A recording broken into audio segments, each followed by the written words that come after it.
Hello বং আউলরা। আজ বৃষ্টির ওয়েদারে কিছু রান্না করতে ইচ্ছা করছিল না, তাই অনলাইনে অর্ডার দিয়ে বিরিয়ানি আনিয়েছিলাম। বিরিয়ানি খেতে খেতে একটা গল্প পড়ে ফেললাম ম্যাগাজিনে। শুনবেন নাকি গল্পটা? অভিশপ্ত বিরিয়ানি। রাত ঠিক 12টা, ফোনে নোটিফিকেশন ভেসে উঠল আকাশের ফোনে। Your order is on the way. Akash খুব অবাক হয়ে ভাবল, সে তো কোনো অর্ডারই দেয়নি। তবে বেশি কিছু ভাবার সময় পেল না, তার আগেই দরজায় কলিং বেলটা বেজে উঠল। দরজা খুলতেই দেখলো ডেলিভারি বয় হাতে ধোঁয়া ওঠা বিরিয়ানির হাঁড়ি নিয়ে দাঁড়িয়ে আছে। আকাশ একবার ভাবলো নেবে না, বাট তার আগেই ছেলেটা জানি হাওয়ায় মিশে গেছে। হাঁড়ি ঘরে এনে ঢাকনা তুলতেই বুকটা কেঁপে উঠল আকাশের।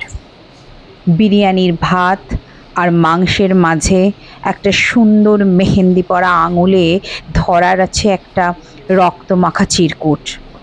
তাতে লেখা আছে, রাত 12টা 10-এর ভেতর বিরিয়ানিটা খেয়ে নিও লক্ষ্মীটি। ঠিক তখনই আকাশের মনে পড়ে গেল সুমনার কথা। মনে পড়ে গেল কিভাবে বিরিয়ানির মধ্যে বিষ মিশিয়ে সুমনাকে বিয়ের রাতেই খুন করেছিল সে। শিউরে উঠে অজ্ঞান হয়ে যেতে যেতে শুনতে পেল হাড়ির ভেতরের ধোঁয়ার সাথে ভেসে আসা এক ফিসফিস কণ্ঠস্বর। আমি তোমার জন্য অপেক্ষা করছি আকাশ, তাড়াতাড়ি এসো লক্ষ্মীটি প্লিজ। বাই দ্য ওয়ে, আমার বিরিয়ানিটা কিন্তু অসাধারণ খেতে ছিল।